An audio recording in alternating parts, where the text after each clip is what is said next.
కృపగల దేవుడు మన ప్రభు అయిన యేసయ్య పరిశుద్ధ నామంలో కూడి వచ్చిన మీ అందరికీ నా హృదయపూర్వకమైన వందనాలు తెలియజేస్తున్నాను. కొద్దిసేపు దేవుని మాటలు విందాం. పరిశుద్ధ గ్రంథము నుండి యోహాను సువార్త 9వ అధ్యాయము 35, 36 వచనాలు చదువుకుందాం. యోహాను సువార్త 9వ అధ్యాయము 35, 36 వచనాలు.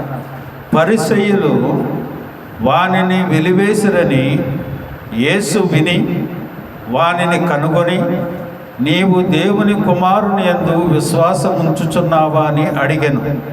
అందుకు వాడు, ప్రభువా, నేను ఆయన యందు విశ్వాసముంచుటకు ఆయన ఎవడని అడుగగా.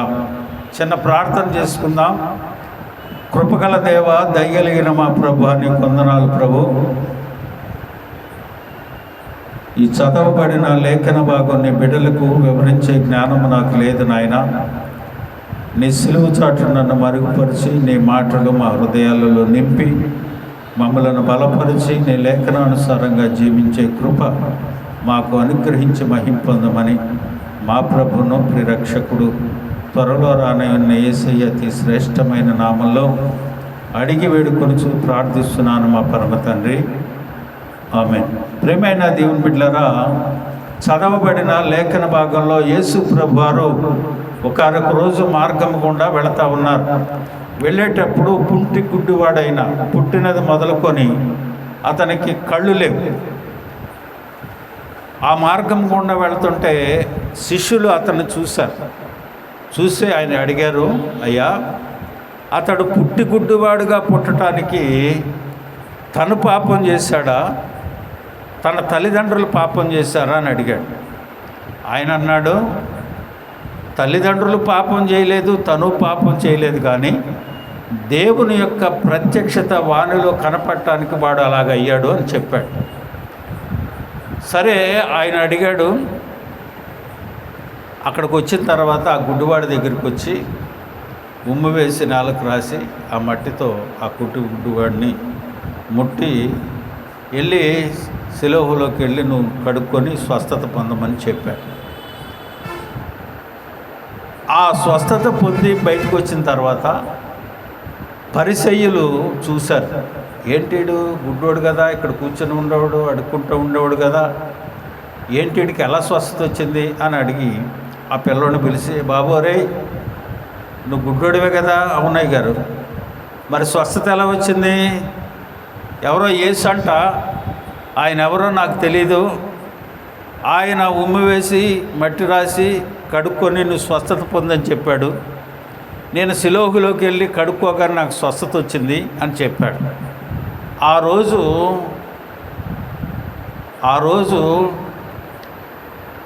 స్వస్థతలు చేయకూడదు. ఎందుకని? వారు ఆచార ప్రకారంగా ఆ రోజు పరిశుద్ధ దినం కనుక స్వస్థతలు చేయకూడదు కదా, ఎందుకు నువ్వు ఇలాగ చేశావు అని అడిగారు. ఎందుకు, ఎవరు చేశారు నిన్ను అని అడిగితే, ఆయన ఎవరో నాకైతే తెలియదు, కానీ స్వస్థత మాత్రం చేశాడు, ఆయన పేరు యేసు అని మాత్రం నాకు తెలుసు అన్నాడు. అయితే తల్లిదండ్రులు పిలిచి తల్లిదండ్రులను అడిగాడు, ఏమా, మీ పిల్లోడు బాగుపడ్డాడు కదా,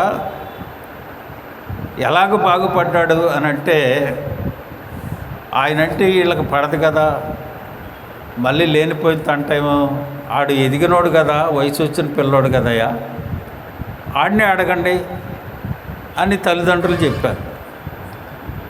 అసలు ఎలాగ జరుగుద్ది ఇది? ఎలాగ చేశాడు అతను పాపం చేశాడు అని అన్నాడు. అన్నది కాకుండా ఈ పిల్లోడు కూడా పాపం చేశాడు అని అన్నాడు. ఇవన్నీ మాటలు విన్నాడు ఆయన. పరిసయ్యులు ఇతన్ని వెలివేశారు. ఆ సంగతి యేసయ్యకి తెలిసింది. తెలిసి ఆయన అంటున్నాడు, పరిసయ్యులు వారిని వెలివేసిరని యేసు విని వానిని కనుగొని, నీవు దేవుని కుమారుని యందు విశ్వాసం ఉంచున్నావా అని అడిగాడు. అసలు ఆయన ఎవడో అని అన్నాడు. నేనేరా బాబు అన్నాడు. ఆయన రైట్, విశ్వాసం ఉంచుతున్నాను అని అన్నాడు. ప్రియమైన దేవుని బిడ్డలారా, దేవుని యందు విశ్వాసం ఉంచుట వలన మనకు కలిగే విషయాలు ఒక 7 విషయాలు చెప్పి నేను దేవుని వాక్యాన్ని ముగిస్తాను. చూడండి, మొదటిగా విశ్వాసం ఉంచుట వలన మనకు కలిగేది యోహాను సువార్త 6వ అధ్యాయము 29వ వచనాన్ని చూడండి. యేసు ఆయన పంపిన వాని యందు విశ్వాసం ఉంచుటయే దేవుని క్రియ. దేవుని క్రియ. ఎప్పుడైతే యేసయ్యను నువ్వు విశ్వసిస్తావో అది దేవుని క్రియగా చెప్పబడతా ఉంది. దేవుడు క్రియ, ఆయన యందు నీవు విశ్వాసం ఉంచటం, ఆ క్రియ రక్షణను కలుగు చేస్తూ ఉంది. అపోస్తల కార్యాలు 16వ అధ్యాయం 31వ వచనంలో అందుకు వారు ప్రభు అయిన యేసునందు విశ్వాసం ఉంచుము, అప్పుడు నీవును నీ ఇంటి వారును రక్షణ పొందుదురని చెప్పారు. ఏం కలుగుతూ ఉంది? యేసయ్యనందు విశ్వాసం ఉంచితే దేవుని క్రియ.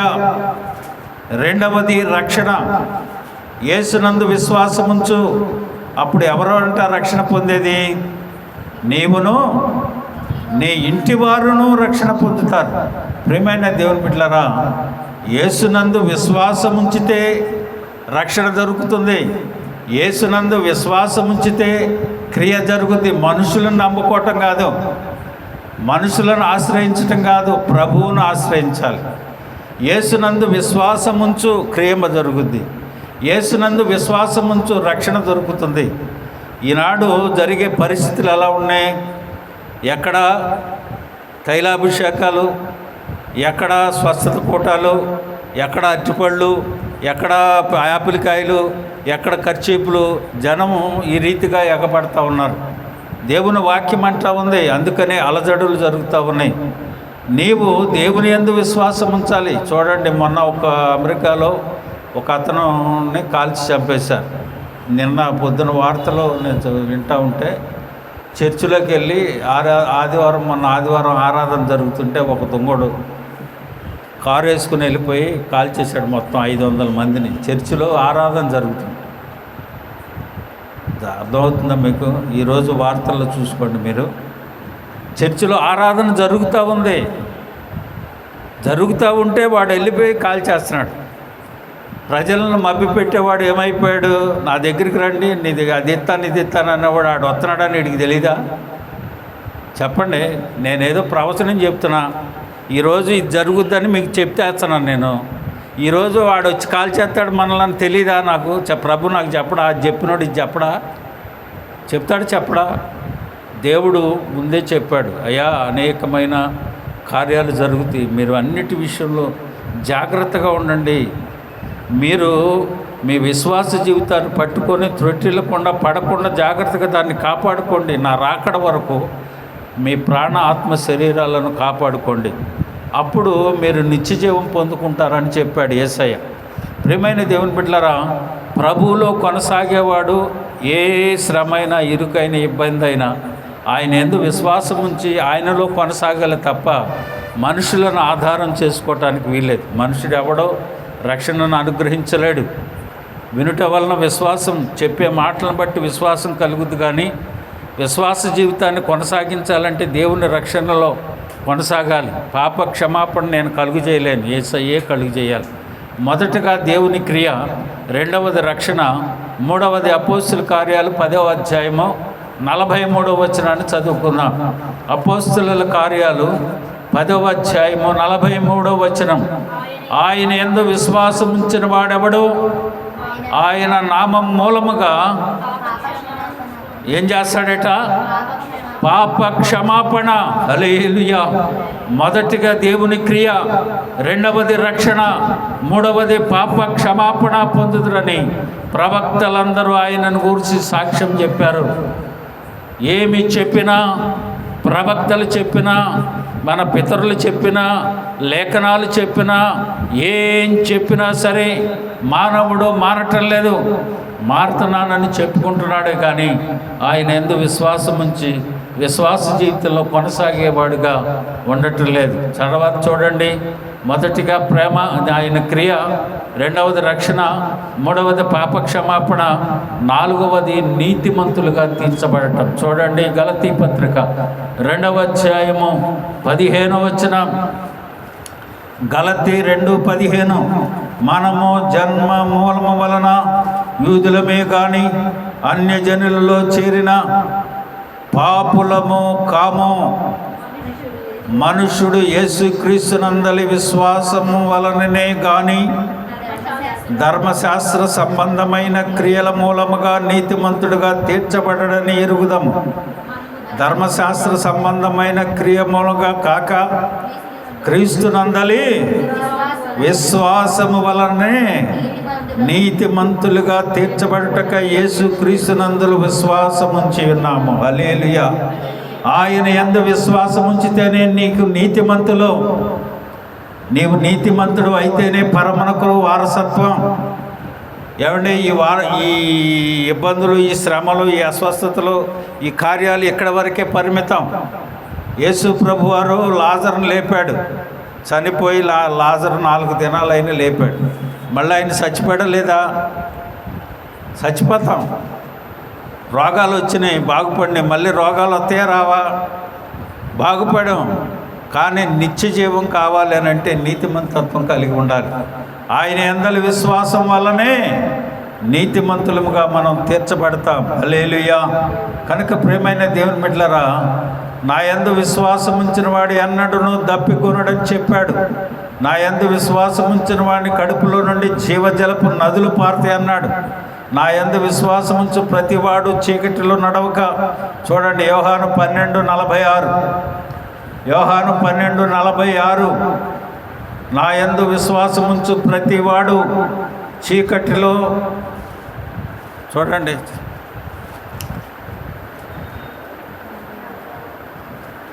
12వ అధ్యాయము 46వ వచనం. నా యందు విశ్వాసం ఉంచిన వాడు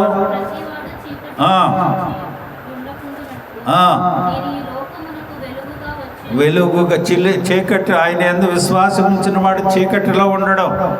ఎందుకని? ఆయన యందు విశ్వాసం ఉంచినాడు, ఆయన వెలుగులో నిలిచి ఉంటాడు. నా యందు విశ్వాసం ఉంచిన వాడు చనిపోయినా బ్రతుకుతాడంట. చూడండి 11:26 యోహాను సువార్త. నా యందు విశ్వాసం ఉంచిన వాడు చనిపోయినా బ్రతికి నా యందు విశ్వాసం ఉంచిన వాడు ఎన్నటికీ చనిపోడు. హల్లెలూయా. ఏమంటే ఈ లోక ఆశలు మనకొద్దు. ఇహపరమైన ఈరోజు ఉంటే రేపు పోతాయి. కానీ మనం చనిపోయిన తర్వాత నిత్య జీవం కలిగి ఆయనతో నిలిచి ఉండాలి అని అంటే ఆయన యందు విశ్వాసం ఉంచాలి. చూడండి 3:18 యోహాను. ఆయన యందు విశ్వాసం ఉంచిన వాడు తీర్పులో తీర్చబడదు. విశ్వాసం పనివాడు దేవుని అద్వితీయ కుమారుని యందు విశ్వాసం ఉంచలేదు కనుక వానికి ఇంతకు ముందే తీర్పు తీర్చబడింది. ఆయన యందు విశ్వాసం ఉంటే నీకు తీర్పు లేదు, ఇంకా నిత్య జీవంలోనికి వెళతాం. మనకు కావాల్సింది నిత్య జీవం, ఆయనతో సన్నిహిత సంబంధం, ఆయన దగ్గర మనం నిలిచి ఉండటం, నిత్యము ఆయనలో ఉండటం, ఆయనను కలిగి ఉండటం, నిత్యము ఆయన స్తుతించటం. ప్రియమైన దేవుని బిడ్డలారా, నిత్య జీవము చివరిగా చూడండి, ఆయన నిత్య జీవాన్ని ఇస్తాడని యోహాను సువార్త 6వ అధ్యాయం 41వ వచనం. కుమారుని చూసి ఆయన యందు విశ్వాసం ఉంచు ప్రతివాడు. చదవండి 6:41, 6వ అధ్యాయం 41. కుమారుని యందు చూచి ఆయన యందు విశ్వాసం ఉంచువాడు